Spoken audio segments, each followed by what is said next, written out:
आप सभी का मैं हृदय से स्वागत करती हूँ। जैसा कि आप जानते हैं कि पंचोत्सव दीपावली का त्योहार अब शुरू होने वाला है। ये 10 तारीख से 15 तारीख तक रहेगा। इन 5 दिनों में आपको यम का दीपक अवश्य जलाना है। इस वीडियो में मैं आपको यम का दीपक कैसे तैयार किया जाता है इसकी पूरी विधि बताऊंगी और यमराज जी का पूजन क्यों किया जाता है इसके ऊपर आपको एक कथा भी सुनाऊंगी। तो चलिए अपने इष्ट देव को प्रणाम करते हुए आज की वीडियो का शुभारंभ करते हैं। धनतेरस के दिन से लेकर के भैया दूज तक गोधूली बेला में यम का दीपक जलाया जाता है। धनतेरस के दिन आपको शाम को माँ लक्ष्मी, कुबेर, गणेश जी, धनवंतरी जी की पूजा के साथ यमराज की पूजा भी करनी है। इस दिन शाम के समय दक्षिण दिशा में एक चौमुखा दिया जलाया जाता है जिसे यम दिया भी बोलते हैं। इस दिन प्रदोष काल में यम का दीपक जलाने का प्रचलन है। अब मैं आपको विधि बताती हूँ कि आपको यह दिया कैसे तैयार करना है। आप गेहूं का आटा लें, उसमें थोड़ा सा सरसों का तेल डालकर आटा गूंथ लें।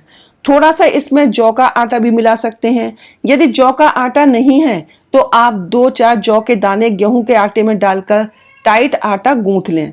इसके बाद आपको 4 मुखी वाला दीपक बनाना है। दीपक के अंदर 2 बत्तियां क्रॉस करके लगानी है।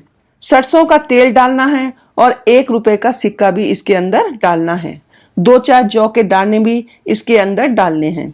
अब एक प्लेट लें, प्लेट पीतल की या स्टील की जैसी भी आप ले सकते हैं। उसमें सबसे पहले आप थोड़ा सा गेहूं या जौ या चावल प्लेट पर रखें। इसके बाद दीपक रखें। ये हमने दीपक को आसन दे दिया। इसके बाद आप दीपक को जलाएंगे। ये दीपक 4 बत्तियां जो होती हैं धर्म, अर्थ, काम, मोक्ष को दिखाती हैं। आपको अपने घर के मुख्य द्वार पर यह दीपक जलाना है। जब आप अपने घर से बाहर निकल रहे हो तो आपको सीधे हाथ की तरफ ये दीपक रखना है। दीपक को घर के अंदर से जलाकर नहीं ले जाना है। दक्षिण दिशा की ओर मुख करें और दीपक को प्रज्वलित करें। यमराज जी के लिए आपको ये भी बोलना है, हे सूर्य पुत्र यमराज, मृत्यु पाशधारी काल, आप अपनी पत्नी सहित त्रयोदशी में इस दीपदान से हमसे प्रसन्न हो। आप इस तरह से बोल करके दीपक को जलाएंगे। यमराज जी से अपने घर परिवार की सुख समृद्धि की कामना करेंगे, परिवार की सुरक्षा की कामना बोलेंगे। अब आप दीपक को रोली से टीका करें, धूप दिखाएं, मिश्री या मिठाई आदि का भोग लगाएं, पुष्प चढ़ाएं। पानी लेकर 3 बार दीपक के ऊपर हाथ फेरें। इस तरह से आपको ये दीपक धनतेरस से लेकर भैया दूज तक जलाना है। आपको हर दिन नया दीपक ही लेना है।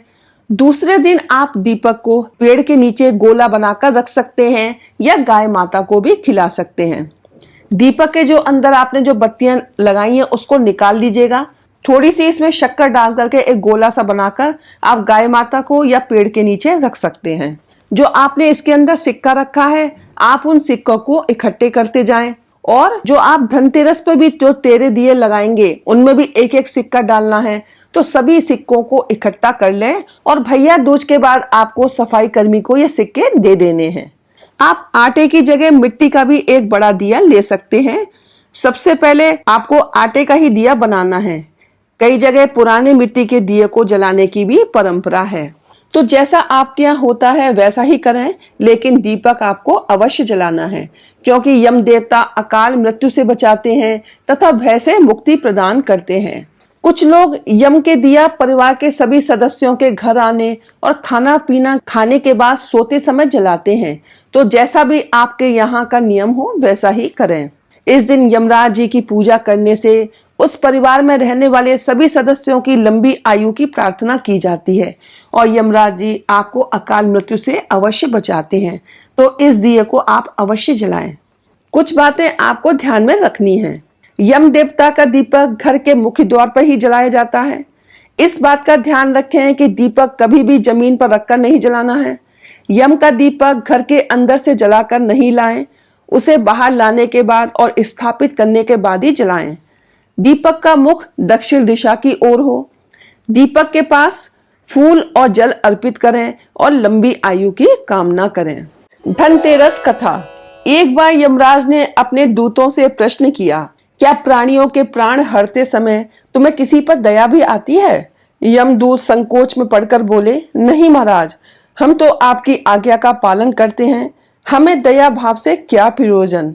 यमराज ने सोचा कि शायद ये संकोचवश ऐसा कह रहे हैं, अतः उन्हें निर्भय करते हुए वे बोले, संकोच मत करो, यदि कभी कहीं तुम्हारा मन पसीजा हो तो निडर होकर कहो। तब यमदूतों ने डरते डरते बताया, सचमुच एक ऐसी घटना घटी थी महाराज, जब हमारा हृदय कांप उठा था। ऐसी क्या घटना घटी थी? उत्सुकतावश यमराज ने पूछा।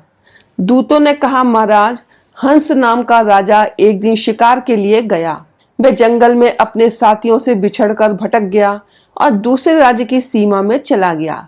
फिर वहां के राजा हेमा ने राजा हंस का बड़ा सत्कार किया। उसी दिन राजा हेमा की पत्नी ने एक पुत्र को जन्म दिया था। ज्योतिषियों ने नक्षत्र गणना करके बताया कि यह बालक विवाह के 4 दिन बाद मर जाएगा। राजा के आदेश से उस बालक को यमुना के तट पर एक गुफा में ब्रह्मचारी के रूप में रखा गया। उस तक स्त्रियों की छाया भी न पहुंचने दी गई। किंतु विधि का विधान तो अडिग होता है। समय बीतता रहा। संयोग से एक दिन राजा हंस की युवा बेटी यमुना के तट पर निकल गई और उसने उस ब्रह्मचारी बालक से गंधर्व विवाह कर लिया।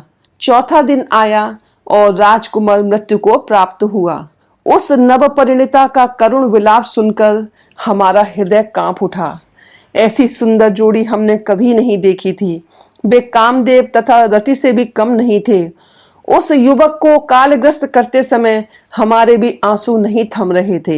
यमराज ने द्रवित होकर कहा, क्या किया जाए?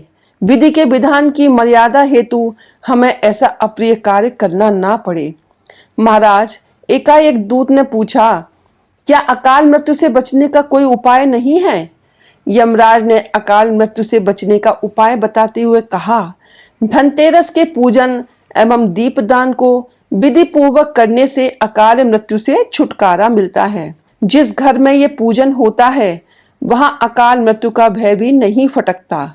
इसी घटना से धनतेरस के दिन धन्वंतरी पूजन सहित दीपदान की प्रथा का प्रचलन शुरू हुआ। इस दिन को यम दीपदान भी कहा जाता है। मान्यता है कि ऐसा करने से यमराज के कोप से सुरक्षा मिलती है और पूरा परिवार स्वस्थ रहता है।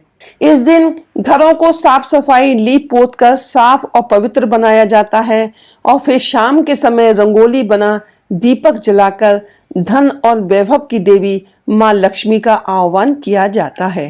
तो इस तरह से धनतेरस से लेकर भैया दूज तक यम दीपक जलाने की परंपरा प्रचलित हुई। तो आपको इस साल 10 तारीख को दीपक जलाना है, 11 तारीख को नरक चतुर्दशी है तो उस दिन दीपक जलाना है, 12 नवंबर को दीपावली है तो उस दिन आप दीपक जलाइएगा, 13 तारीख को अमावस्या है लेकिन उस दिन गोवर्धन नहीं है तो गोवर्धन 14 तारीख को है, आपको उस दिन दीपक जलाना है और 15 तारीख को दीपक जलाना है। आज की वीडियो में बस इतना ही। मिलते हैं अगली वीडियो में कुछ नई जानकारी के साथ। यदि आपको आज की वीडियो मेरी अच्छी लगी हो तो प्लीज लाइक करें, मेरे चैनल को सब्सक्राइब करें, शेयर करें, बेल आइकन को प्रेस करें ताकि आपको आगे आने वाली वीडियोस का नोटिफिकेशन प्राप्त हो सके। हर हर महादेव, जय भोलेनाथ।